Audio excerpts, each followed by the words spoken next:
you like comic books? Love comic books. How about the wait for comic book movies? Do you love that? I don't like waiting. I hate waiting. I hate waiting. I'm Jack. Sucks. I'm Jack Lutz. I'm Troy Stegner. And we are here in the old Paso Herald Post Studios, and another edition of Talk Dirty to Me starts. You're scaring me. Now. Hey, listen!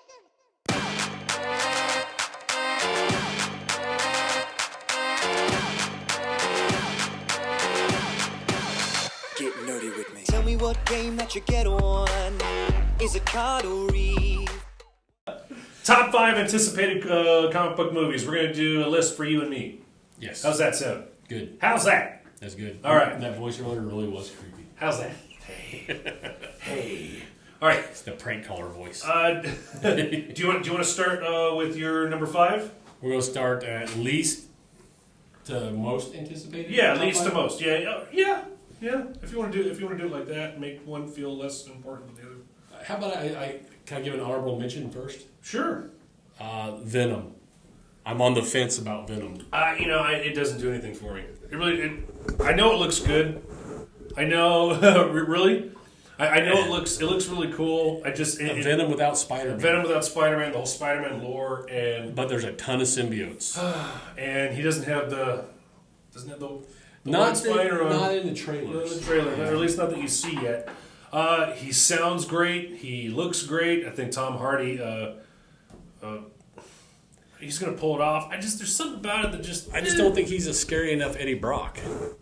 Eddie Brock was more And he's intimidating. and he's just so disillusioned and desensitized, and he wants to be that violent person because Peter Parker screwed him over, out of his job, and so he wanted revenge on Peter Parker. That was a huge part of what made Venom Venom and what made Eddie Brock Eddie Brock. I will say Tom Hardy is a better choice than Topher Grace. By a mile, son, by a mile. But you're not looking forward to Venom? Not Bray really. said he's not. Not really. Like I said, I'm on the fence. I want it to work. Yeah, I do too. Is it Sony? Is it Sony again? Yeah, Sony and They don't have a good track record, so that's why I'm kind of when leery. they're not directly involved with Marvel. Yeah, right. hence When they Spider-Man don't loan it out, and when they try to do it themselves. Right. Well, that's a good honorable mention. Okay, so you did that. I guess I'll mention my number 5. I will go ahead and start with Captain Marvel, Brie Larson, March 8th, 2019, the projected release date. This one's going to be taking place in the 80s, and it's also going to be going up head-to-head with Wonder Woman, with her sequel taking place in the 80s as well. What Marvel has done very well, they've taken characters that, a la Guardians of the Galaxy, they've taken characters that aren't necessarily very well known, and they've made them extremely popular. Now, yes. Guardians are everywhere, household names, and they're everywhere now as far as comic books are concerned. So hopefully they can establish that same sort of magic with Captain Marvel. Of course, yes. This is going to be the female Captain Marvel, again, Brie Larson, and they kind of hinted at her in Doctor Strange when he was driving along. He heard a little something. Yeah, at the end of Infinity War. Right, end of Infinity War as well. Everybody's losing their, losing their lunch. Over that, but the power cosmic, man, cool stuff. Yeah, she's not the first one to have that name, like you said. Yeah, eventually Marvel. Yeah, there was Marvel. And there was then Shazam. Well, we're going to get different company. Yeah, and you're going to talk about a whole different headache there as far as. But I agree with you on Captain Marvel. I can get behind that one. Okay, especially with Brie Larson, I think she's going to do a really good job. I think she's going to pull it off. I like they've been showing the green costume. Yeah. Everybody's that's not Captain Marvel. Yeah, read the original. Yeah, it is. Go back and read the original. Yeah, the helmet, the green costume would look pretty awesome. Yeah. Little doggy. All right. Stop trying to be a fanboy. You're not good at it. Okay, what's your number 5? Because you said you're not going to tell me at all, and we haven't revealed any of these to each other. I'm going to go with Aquaman. Okay. Right at number 5, huh? Yeah, that's another one I'm kind of iffy on. Not as iffy as I am on Venom. Okay. But Jason Momoa, he did a great job in Justice League. Yeah. I'm just not sure if he's ready, if he can carry the movie by himself, being the lead. I mean, you got Patrick Wilson. You've got who's going to be playing his brother Orm. You've also got Black Manta in it. You got Dolph Lundgren, who's going to be in the film as well, playing Little Daddy. Drago. And what's that? Drago. Drago's going to be in it too. So he's going to be a little bit higher on my list. I will agree with you. Well, He's on your list, but in a different spot. yeah, a different spot. The only thing that I'm a little hesitant over is that this has a lot of similarities to Black Panther. The brother wants to take over the kingdom, and the unsure, hero, steps in and Maybe Becomes DC's the copying ruler. Marvel this time instead of the other way well, around. it's just it just ever so happens that is what happened with both characters. The that is- redemption type story. Yeah, the redemption type story. So okay, At least it's not dark and brooding like right, Superman and Batman. right. It looks a lot lighter, and you're gonna have to put light in the ocean so we can see things. Okay, so that was your 5. My 5. Okay, I'm gonna go to number 4, and we're gonna go with Spawn 2019. Good choice. Oh, that's coming out in 2018. Yeah, the Spawn reboot. The reboot. The less CGI'd Spawn. Yeah, the harder, grittier. Gonna be more of a mist type. Yeah, Todd McFarlane hands-on Spawn, and apparently Jamie Foxx has been chosen to play Al Simmons as Spawn, and I'm all about it. If they're going to do it, make it rated R. You go back and watch that original movie. I mean, it really did not hold up. One of my favorite parts was John Leguizamo, when he played the clown, and really that's about it. I will say the CGI on Spawn looks as good, if not better, than what I've seen on the trailers for Venom. I'm going to disagree. Really, I think the CGI does not hold up. I think it made my eyes bleed. I didn't think it was that bad. I think, dude, come on, the end of the movie where his cape is, I wasn't concentrating on the tape. his long flowing satin CGI cape at the end of the movie. Come on, yeah, It didn't bother me that bad. Get out of here! You need to rewatch that. You need to rewatch that business. Yeah, well, Spawn. This one's going to be more of a mystery. Yeah. You're not going to see a whole lot of the actual Spawn character. Right, and that's why he's a little bit lower on the list. So I don't want this to be a mystery featuring 2 detectives and then you add a little Spawn here and there. No, don't Godzilla this movie to me, okay? I didn't pay to see 10 minutes of Godzilla fighting and then at the end he just hawks down some fire down a monster, then the movie's over, all right? I want to see Spawn. I want to see a lot of them. Anyway, I'm cynical today. Go on. Yeah, you do sound like Gabe Simpson. I do.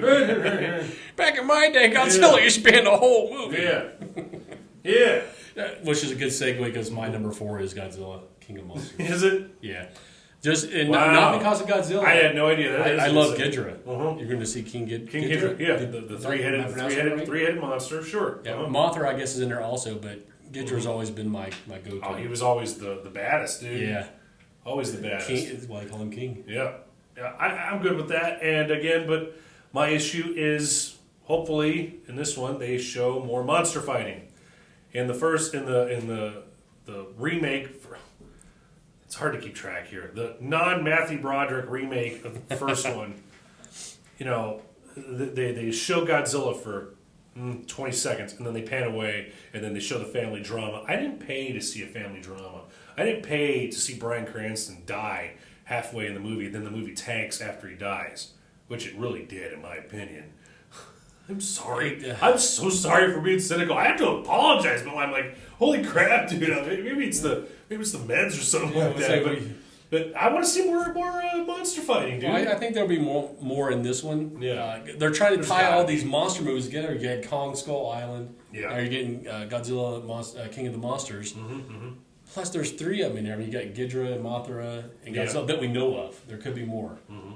So I think they're building up to a big Godzilla versus King Kong movie. Okay. Yeah, they are, yeah. I will be behind and they said one. that there's going to be a definitive winner between the 2. That would be nice. That is going to make a lot of people angry. A lot of people angry. Yeah, one side or the other. Yeah, the heck with them. The heck with your feelings. I want to see a winner. I don't care. Roll him up like flip you across the room.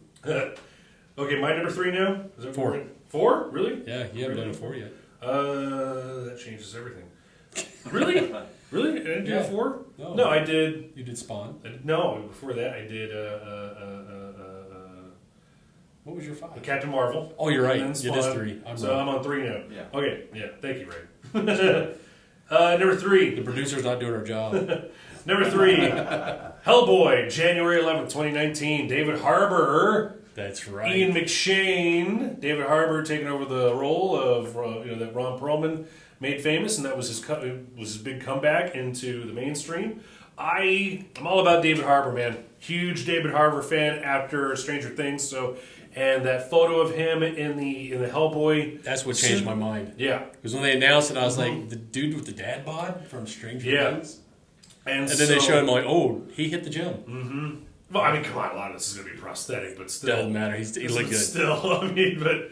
And the facial features he pulled off. It looks really great. Well. And, the really cool thing in here is that Mike Mignola is going to be very hands-on with this. And are they going to be going for rated R? That I don't remember. But I think so, because they said the PG rating killed him on the other. PG-13. I'm all about it. Again, I think comic book movies, certain characters should be rated R, and I think Hellboy falls under that category because of the subject matter, demons and whatnot. I think it's going to be really cool to see a very grittier, blood and iron Hellboy. All about it. Boom. He's in at my number 3. Yeah, that's a good pick. Okay. Well, thank you. Mine it's not a comic book related one. Okay. I want to see Black Klansman. That's a good one too. It's got ties to the El Paso area also. Mm-hmm. Yeah. We're young black man goes into the police force, goes undercover through the phone. Infiltrates the Klan through the phone. This is before Dave Chappelle did the skit. Right, through the phone. And then, you got... I'm drawing a blank here. Yeah, Come on! I don't remember who Pick else up the pieces. But it's coming out later this month, August. But like I said, it's got ties to El Paso. When I first saw the advertisement for it, I thought, oh, that's a made-up story. That's yeah. And then I started doing some research. I'm like, oh my gosh, this really happened. Yeah, you got Darth Vader's grandson in it. He plays the... Why am I not... Kylo Ren is in it? Kylo Ren's in it. Adam Driver? Adam Driver's in it. And he plays the actual person that was going to be infiltrating the Klan. Topher Grace also in it as well. There you go. And it's directed by Spike Lee, isn't it? Mm-hmm. Yeah. It's going to be a Spike Lee joint, man. August 10th. All about it. That's right around the corner. Those names you're trying to think of? That's right here. Yeah. John David Washington, Adam Driver, Laura Harrier, and Topher Grace plays the leader of the Klansmen. Leader of the Klan. The Klan. The Grandmaster? The Grandmaster Wizard. Grand Wizard. The Grand Wizard. See, there you go. That's a super villain name right there. The Grand Wizard. Number 2 for me is going to be... Did I re-list Aquaman? No, I did. No? You said he was on your list, but you didn't say where. Oh, boy, oh, boy. Oh, boy, that changes everything. Okay, I'm going to have to leave out Aquaman. Because of the next 2 that I'm going to be getting into. Wonder Woman. 1984? Wonder Woman 84, dude. Yeah. I agree with you on that one.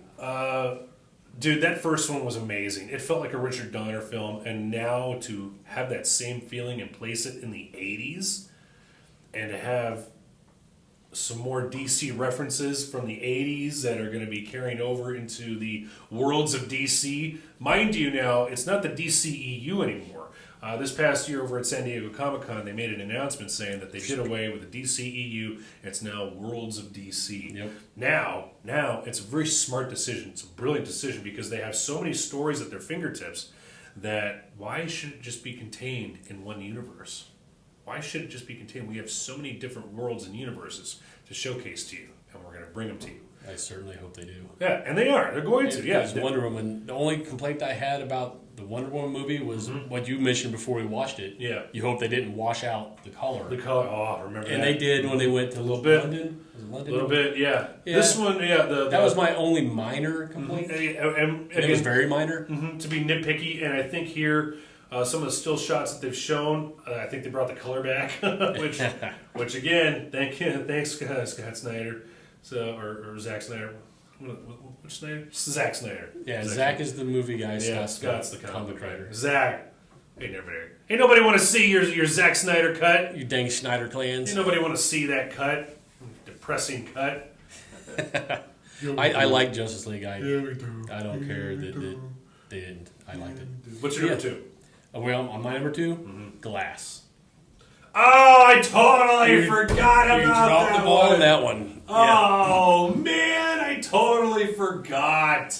I guess you could almost call it a sequel. It is. It's a sequel and standalone. It's a sequel and standalone. A sequel to 2 movies, really, because Unbreakable and the one Split. with McAvoy, Split. Oh man, totally forgot about and the that. trailers on that look crazy good. Somebody, somebody brought to my attention that when I went to go see that movie in 1999, somebody's like, "You do realize that your ex-girlfriend was like 6 years old when that came out?" I'm like, never again. I know, right? So we went to go see Split, and then but your mom was of age. Your mom's I had to explain everything. So like, oh man, I forgot about that. Yeah, You're gonna see Bruce Willis's character throw down with the Beast. Who is going to win that fight? Depends on which persona, I guess. Oh, the Beast, the Beast, dude. It's Unbreakable is really one of the first comic book movies. Mm-hmm. It just really wasn't. It was ahead of its time. It was very much ahead of its time. It wasn't touted as such. I remember going to see it again, Unbreakable, in the theater, mm-hmm. and I remember when Samuel L. Jackson's character, Mr. Glass, proposed the idea that comic book lore, that the idea, the myth of comic books have been in society for centuries. And I remember when he explained that moment. I remember people. Light bulb just went on. Well, no. People behind me snickered and they laughed at that. They laughed at it, and they scoffed at that. And I can't believe we're watching this movie. Had that movie come out today, had Unbreakable come out today, it would have been even more successful, way more successful. That movie was ahead of its time, and I'm calling it now. It was very much ahead of its time, and people gave M. Night so much crap for that. But it was still successful. It still made a lot of money, but it should have gotten more recognition. It's going to be a great trilogy. Yeah, I hope Alamo Drafthouse does a marathon of it. Yeah, I'd watch them all in a row. That'd be crazy. I'd like to go see it there. So yeah, mine's number 2. Okay. Glass. It's a good one. Number 1 for me. Number 1. There he is. There, let me say it. Well, we might as well both talk about it because that was my number 1. That's your number 1? Our number 1? Sir. Wow, good job. Yes, sir. Shazam. OG Captain Marvel. Billy Batson. Dude, when that trailer dropped, that felt so good. It was nostalgic. Yeah. Something, again, I mentioned him earlier, it felt like a mix between a Richard Donner film, a coming-of-age film, and Big with Tom Hanks. And was it Zachary Levi?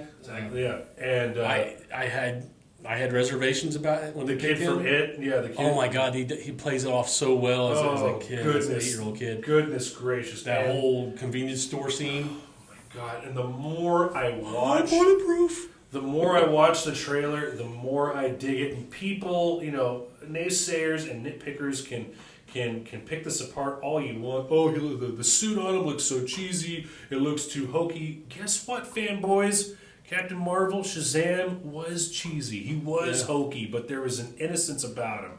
Who didn't as a kid? I dare anybody that didn't play make-believe as a kid, whether it was cowboys and Indians, whether it be doctor, nurse, or superheroes, to be a kid and to actually become a superhero and to actually see that, to see the joy in a kid's eyes to become a superhero, it's so heartwarming. So heartwarming. What gets me is the naysayers, the things they pick to nitpick on. Yeah. Oh, the suit doesn't look real. Oh, but the fact that he has superpowers and can fly, that doesn't push any bells for you. It's a fictional movie. Oh, I didn't like the costume. Suspend belief, people. That's what going to the movies is all about. It's a release and suspending your belief and forgetting about your troubles and seeing that the world is not such a bad place and to be inspired by good. Shazam. I'm all about it. You might want to read Justice League Dark. I'm all about it. Yeah, man. How he all the magic is getting affected, and Shazam's one of the characters. One of the characters, and it's getting affected. One of the added bonuses to the film Shazam is Mark Strong. Mark Strong playing Dr. Savannah. I missed that. Savannah, however you want to call it, fanboys. I love Mark Strong. With the eye to see magic. Dude. Mark Strong, again, best part of the Green Lantern movie. That dude was Sinestro. If by any chance they're ever going to redo the Green Lantern film, you you can't mess with perfection. As far as I'm concerned, again, just to Abe Simpson veer off real quick here. There are 3 absolutely perfect comic book characters that I can think off the top of my head that went from book to screen. They're absolutely perfect. Absolutely perfect. One, J.K. Simmons, J. Jonah Jameson, was perfection. Pretty close. Perfection. I'll give you that one. Perfection. Okay. Carl Urban as Judge Dredd. Perfection. Perfection. Mark Strong as Sinestro. Perfection. Sinestro needs his own solo. Absolute movie. perfection. That dude, you had Mark Strong in the movie, dude, you just added a lot of legitimacy to the film. A lot of legitimacy. I got another one for you, modern times. Ryan Reynolds is Deadpool. Yeah, Again, some people are just born into the role. Yeah, that was just off the top of my head, of course. Mark Strong, best. Yeah. I couldn't imagine anyone else as Sinestro. No. It's just going to be really hard. God, that was perfect. Perfect. Crappy movie, but perfect. Perfect character. I didn't mind Green Lantern. Yeah. I don't like Parallax as the villain, but they could have picked wow, so that was our number 1. Our number 1. We shared number 1. Cool. Man, that was awesome. We didn't even... Oh, cool. We bonded over Shazam. There you go. That is our top 5 list. Let us know what your top 5 is. Agree, disagree. Where are you at? What is the most anticipated film that you are looking forward to? Tell us why we're wrong. Yeah, whether it be comic book movies or straight films in general. So that was a good list, Troy. All right. So big thanks Your list was good. No, thank you. So big thanks to the El Paso Herald Post for housing us. Big thanks to Bravework Productions, and you can always find us on YouTube, Facebook, and iTunes, and Spotify. Now, yeah, we're on Spotify. On Spotify, and we will find you. So like us, subscribe to us, and we will like you right back. So with that said, it's been another edition of Talk Nerdy to Me. Sorry, had to bookend it with the scary stuff. You go right ahead. I'm Jack Lutz. I'm Troy Stegner. Good night. Sleep tight.